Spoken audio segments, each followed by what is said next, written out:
Stefon Diggs says he's the best receiver available in the NFL, and he isn't backing down from it. But while he's making bold claims, every team in the league is still passing on him. So why is one of football's biggest stars still without a contract? Let me break it down. Let's start with the video itself, because this is where the whole story lives right now. Stefon Diggs sat down and recorded footage of himself training, staying ready, staying sharp. It was supposed to be a fitness clip. Instead, it turned into the loudest thing anyone in the NFL said about wide receivers this week. In a video on his YouTube channel focused on him training to remain in peak condition, Diggs emphatically declared he is better than the number 2 receiver on any roster at this moment. Here's the exact challenge he laid out. Everybody got a 1, Diggs said. Opportunities aside, people might say there's 7 real ones. There's not a number 2 on a team. Let's presumably give people the credit and just say, okay, you want to take the number 1 spot away? Name your number 2 receiver right now. Tell me how much he makes. My last question is he better than me? Read that again. He's not saying he's the best receiver in football, full stop. He's doing something sharper. He's saying, fine, give every team credit for having a true number 1 guy. There are only 7 of those in his own count. Everybody else, every single other pass catcher in the league is a number 2. And out of every one of those number 2X on any roster, in any city, he says nobody beats him. That's the whole premise of the title. He believes he is the best at his role in the entire NFL. And he's saying it into a camera, alone, in July, without a team. Because here's the part that makes this whole thing sting. Stefon Diggs is still a free agent just over 2 weeks before the start of NFL training camps. Camps are opening, rosters are filling out, depth charts are getting locked in, and the guy claiming to be the best number 2 in football is watching it happen from the outside. This isn't some career backup talking himself up. Diggs enjoyed a productive 2025 for the Patriots, finishing with a team-leading 85 receptions for 1,013 yards and 4 touchdowns in the regular season. He didn't stop there either. He added 14 receptions for 110 yards and a touchdown in 4 postseason games during New England's run to the Super Bowl. The man led his team in catches, yards, and targets, then kept producing all the way through the playoffs. And that season put his career total at something remarkable. It marked the 7th 1,000-yard season of his career, completing a career revival after a season-ending knee injury. So walk through the math with him. 7 1,000-yard seasons, a leading role on a Super Bowl team just months ago, and still no contract. Now, why would a team pass on production like that? The obvious answer is money, and that's real. Despite the success Diggs had last season, the Patriots released him in March, when he was set to count $26.5 million against their cap. That's not a small number for a team to eat, even for a leading receiver. But it's not the whole story either, because plenty of teams have cap room. Washington alone has nearly $44 million in cap space sitting there, untouched, and they still haven't called. New England didn't just release Diggs and leave a hole. They filled it aggressively. New England is replacing Diggs as its number 1 receiver with A.J. Brown, who was acquired from the Philadelphia Eagles. On top of that, the Patriots also signed Romeo Doubs in free agency. 2 additions, 1 release. The team that watched Diggs lead them to a Super Bowl decided they'd rather build around someone else entirely. And that's the tension sitting at the center of this whole story. A guy who just helped carry a team to the biggest game in football, standing in front of a camera insisting nobody at his new position beats him, while 32 teams, including the one he just played for, look somewhere else. So the question isn't really whether Diggs can still play. The tape from last season already answers that. The real question is why a receiver with his resume is still unclaimed with camp bearing down, and whether his own words about being the best number 2 in the league are actually making him more attractive, or accidentally telling every team exactly why they've hesitated. That's what we need to trace from the beginning.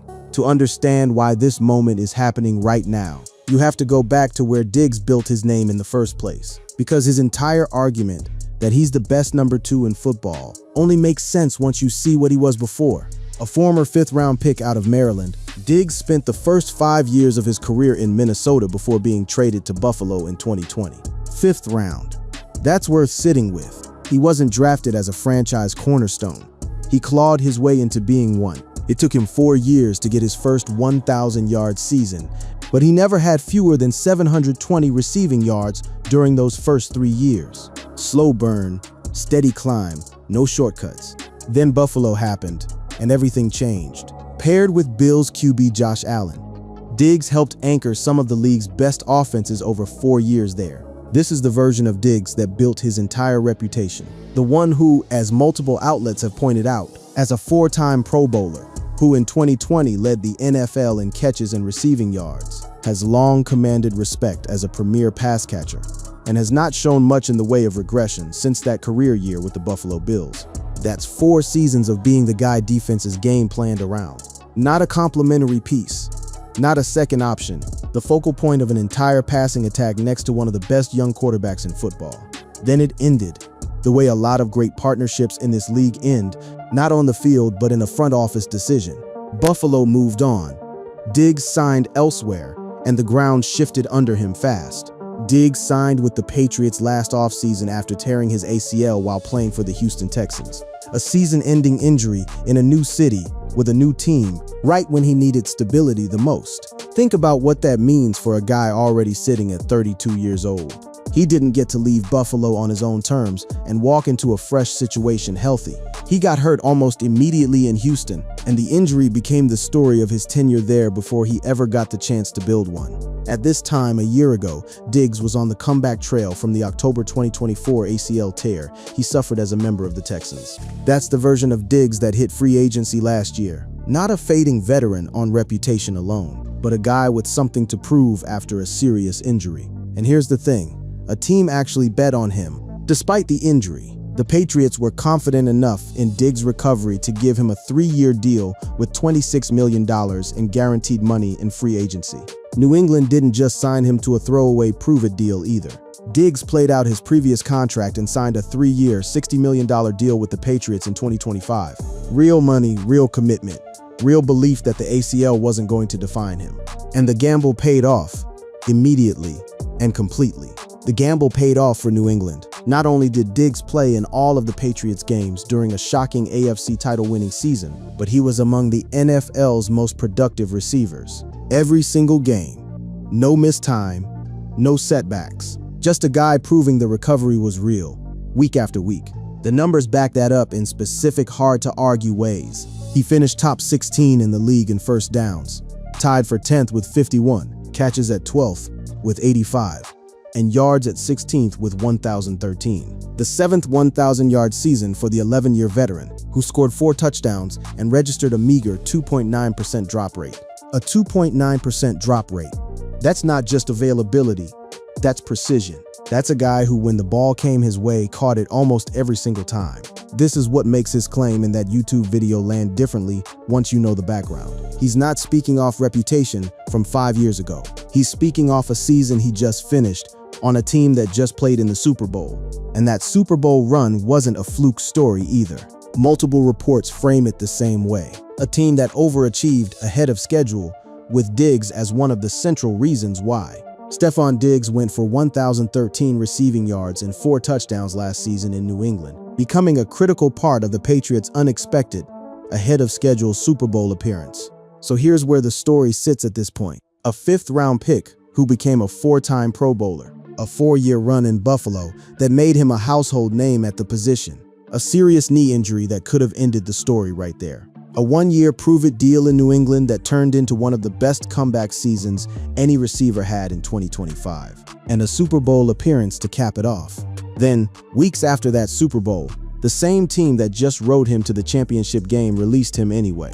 Although the Diggs signing was a plus for the Patriots in 2025, they moved on from him a few weeks after a Super Bowl LX loss to the Seahawks. That's the pivot point. Everything before it is a career built on proving people wrong. Everything after it is a market that, for reasons that go beyond the tape, has been unwilling to bet on him again, at least not yet. Here's where the story gets complicated, because the delay in Diggs signing isn't just about a salary number or a depth chart. There's a legal case that trailed him through the entire offseason, and it's impossible to talk about why he's still unsigned without addressing it directly. Diggs faced serious allegations in December after being charged with felony strangulation and misdemeanor assault in a dispute with his private chef. That's not a minor legal footnote. That's a felony charge filed while he was still an active player on a Super Bowl roster, hanging over him through the very stretch of the season when his team was making its championship push. The case moved through the courts for months. On May 5, Diggs was found not guilty of assaulting his personal chef. The jury heard the evidence and came back clean. The charges stem from a Dec 2, 2025 incident while he was a member of the Patriots. A not guilty verdict from a jury is about as clear an outcome as the legal system offers. But in the NFL, a verdict in court doesn't automatically close the door. The league runs its own separate review under the personal conduct policy, and that took additional time to work through. Diggs' path to finding a new team opened wider last month when the NFL closed its review of the four-time Pro Bowler, after determining there was insufficient evidence of a personal conduct policy violation. So think about the actual sequence here. Charged in December, playing through it, Super Bowl in February, trial and a not guilty verdict in May. League review closing out weeks after that. That's the far bigger reason camps are almost here, and Diggs still doesn't have a team. Not because nobody wants a productive receiver, but because nobody could commit to one with an active legal cloud and an open league investigation sitting over his head. His legal team pushed back hard on the entire ordeal once the verdict came in. His attorney put out the argument that professional athletes have a target on their back following the acquittal. The statement went further, laying out why they fought the case the way they did. "We have taken these allegations seriously from day one, and that's exactly why we were eager for the facts to come to light through the legal process." Mitch Schuster of Meister, Seelig and Schuster said, "That's the case for Diggs, plainly stated by the people representing him. Fought it, and won it treated as closed." But football front offices don't always operate on the same clock as a jury, or even the league office. The other part is Diggs' off-the-field issues. The receiver has had his fair share of legal issues, most recently with the assault charges he faced for being accused of strangulation. Diggs was not found guilty during the trial, and the NFL did a subsequent investigation and cleared him to play. However, that doesn't mean NFL teams are going to be willing to sign him to their team still. Diggs is an extremely talented player, but the baggage he brings with him, along with his growing age, could mean teams are hesitant to sign him. That's the blunt version of it. Not guilty in court, cleared by the league. And still, general managers are the ones who ultimately decide whether to bring a player into their building. And that's a separate calculation from a legal one. Once the league closed its file, the door didn't just crack open. Reporting described it as a real turning point in his market. The path has been cleared for Stefon Diggs to sign with a new team, after Diggs was found not guilty back in May. And last week, the NFL concluded it had insufficient evidence to determine if a violation of its personal conduct policy occurred, clearing Diggs to play in 2026 with no suspension. So by the time training camps roll around, every legal obstacle standing between Diggs and a roster spot has technically been cleared. No suspension, no lingering charge, no open investigation. And yet he's still out here filming YouTube videos about being the best number 2 receiver alive because nobody's called. That tells you something important about what's actually holding this up. It's not one clean explanation. It's a stack of them: legal timing, age, contract complications, and a market that's been slow to move, even after every red flag got cleared off the board. And that stack is exactly what the rest of this story has to untangle. So if the legal situation is closed and the production is undeniable, why hasn't a team just signed him already? This is where you have to look at money, age, and the receivers already sitting ahead of him on rosters around the league. Start with the contract he just left behind. The contract Diggs signed with the Patriots in 2025 made him the 22nd highest paid player at his position last season by average annual value, and if he's willing to occupy a secondary role on the deal he eventually signs, his asking price would likely be noticeably lower than the $21.2 million he was set to earn over the life of his 3-year deal in New England. That's a real pay cut on the table, and it's one Diggs himself seems to be acknowledging. The veteran free agent is eyeing a deal which will make him the number 2 option with his next employer, and in a video posted to his YouTube channel, Diggs said his days as the top option in a team's passing attack are likely over. That's a notable concession from a guy who spent most of his career as a number 1. But even accepting a smaller role, he's not offering himself at a discount without a fight, which brings us right back to the claim from the video. He's saying, take less money, take a smaller role, fine, but don't insult me by naming somebody in that role who's actually better. The problem is, the league is loaded with exactly the receiver duos he's dismissing. T. Higgins has long been considered the standard by which all number 2s shall be measured, and his partnership with Jamar Chase forms the greatest 1-2 punch in any receiving unit in the league. That's one name that immediately complicates his argument. There are more. The Dallas Cowboys constructed an elite tandem last year and will once again roll out George Pickens as the running mate to CeeDee Lamb, and Davante Adams is back for another year next to Puka Nacua with the Los Angeles Rams, having just led the NFL last season in touchdown catches. And the full list of duos, he's effectively waving off runs even longer than that. Diggs underestimates some of the top receiving duos in the league. The Bengals have Chase and Higgins. The Cowboys have Lamb and Pickens. The Rams have Adams and Nacua. The Patriots have Brown and Dobbs. The Lions have Amon-Ra St. Brown and Jameson Williams. And the Vikings have Justin Jefferson and Jordan Addison. 6 duos named directly, all sitting in that same number 2 tier he's claiming to top. That's the tension the whole story turns on. A receiver who's willing to take a smaller role and less money, but not willing to concede there's anybody better suited for it. Now bring the calendar into it, because that's the other half of the hesitation. The veteran is now 32 years old and will turn 33 during the season. Teams that hand out multi-year money to receivers in their 30s are usually doing it with real caution, and reports on his market reflect exactly that caution. At this point, Diggs won't be in line for a big multi-year deal, but he won't come cheap either, and he'll turn 33 this November. Teams are usually hesitant to commit big money to old receivers, so any deal he signs will amount to something closer to a 1-year contract, worth around $20 million, regardless of what the technical details say. That's the going rate the market seems to be settling on, not nothing, not a bargain bin veteran minimum, a real number, just shaped by age and structured to protect the team that signs him. So where does that number actually land him? Several teams have circled, each for a different reason. The Chiefs keep coming up because of a genuine hole at the position. The Chiefs have a wide receiver problem. Rashee Rice can't seem to stay out of legal trouble, to the point where Kansas City has been hesitant to offer him an extension. And Xavier Worthy, a first-round pick in 2024, has yet to top 650 receiving yards in a single season. Washington keeps surfacing too, and not just because of need.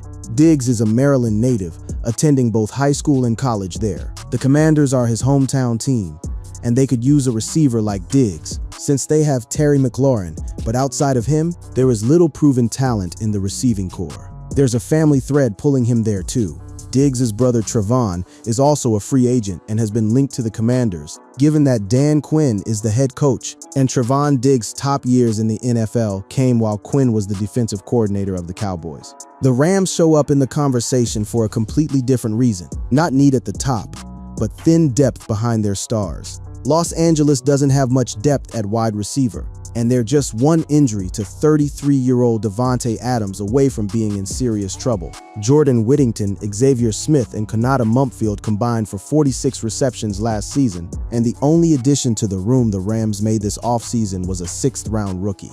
Even Baltimore has been floated, built almost entirely around chemistry rather than need. The most successful years of Diggs' career came next to Josh Allen in Buffalo. And there's a certain poetry to now teaming up with Lamar Jackson, perhaps Allen's greatest peer. Another future Hall of Fame quarterback looking to break through in the postseason. Baltimore has a solid WR1 in the speedy Zay Flowers, but Diggs can flank Rashod Bateman as a potent secondary option. 4 or 5 real fits. A production level that speaks for itself. A legal cloud that's already cleared. And still, as of right now, no signature on a contract. That's the paradox sitting at the center of this whole situation. Everything points toward a deal getting done, and yet the calendar keeps turning without one. So here's where things actually stand right now, with camps just about to open and Diggs still working out on his own, filming videos, waiting on his phone. The clock is genuinely tight, with NFL training camps across the country set to kick off at the end of the month. Diggs, who will be entering his 12th season, made quite the statement during a recent YouTube video on his channel. That's not a guy speaking from a place of comfort. That's a guy talking his way through an offseason that's dragged on, far longer than his production would ever suggest it should. And he knows it. He's not pretending this is somebody else's fault. I brought myself here, Diggs said. Unfortunate at times, but I'm blessed. That's a different tone than the confident challenge from earlier in the video.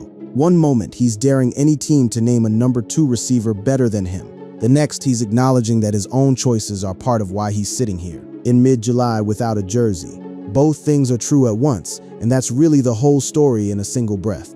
What happens next depends entirely on which team blinks first. Some analysts see him fitting almost anywhere given the state of the league's receiver landscape. There is a strong argument that he is the best receiver remaining in a free agent class. That also includes Keenan Allen, Deebo Samuel, and a 32-year-old version of Tyreek Hill. Coming off a severe knee injury, that's the class he's sitting at the top of, even now, even unsigned. Other outlets have gone further, treating him as one of the 2 or 3 most valuable names still sitting on the board heading into camp. The remaining names like Stefon Diggs and Tyreek Hill carry notable risks, but also the potential to deliver game-changing contributions in 2026. Risk and reward tangled together in the same sentence, which is exactly the bet any team signing him now would be making. And that bet has a shelf life. Every day that passes without a signature is another day of training camp reps he's not getting. Another day of chemistry building with a quarterback he's not doing. Another day closer to week 1 with no playbook installed. The other piece to the puzzle is Diggs could know the talent he possesses, know that he's on the back end of his career, and be waiting for the right contending team to reach out. The veteran receiver played in the Super Bowl last season, and that's certainly a goal of his before retirement, so he could be waiting for a particular team in mind to sign with. That's the version of this story where the delay is actually strategy. A guy who's already tasted a Super Bowl run once, choosing to wait rather than jump at the first modest offer. It fits with the tone of that YouTube video. He's not begging. He's not lowering his price out of desperation. He's stating his value out loud and letting the silence do some of the negotiating for him. But there's a version of this where the wait isn't strategy at all, where it's simply the accumulated weight of everything covered here landing all at once. The age, the injury history, the months a felony case sat over his name, even after it ended in an acquittal. The fact that 6 different teams around the league already have their number 2 receiver spot, filled by somebody the market considers elite. Any one of those factors alone probably wouldn't keep a productive receiver unsigned this late into July. All of them stacked together clearly have. And that's really what this comes down to. Diggs went on camera and said nobody currently playing the number 2 role in this league is better than him, based on what he did on the field last season, the yardage, the catch rate, the Super Bowl run, the low drop rate. That's not an outrageous thing for him to believe about himself. The numbers back him up more than they undercut him. What the numbers can't do is make a front office pick up the phone, somewhere between the ACL tear in Houston, the release in New England, the courtroom in the offseason, and the crowded field of receiver duos, already locked into 2026 rosters. Stefon Diggs became a player everyone respects, and nobody has signed. Camp is here. The verdict from the jury already came in. The verdict from 32 front offices is still pending. And until one of them picks up the phone, the best number 2 receiver in football by his own account keeps training alone, waiting for someone to prove him wrong, or finally give him the chance to prove himself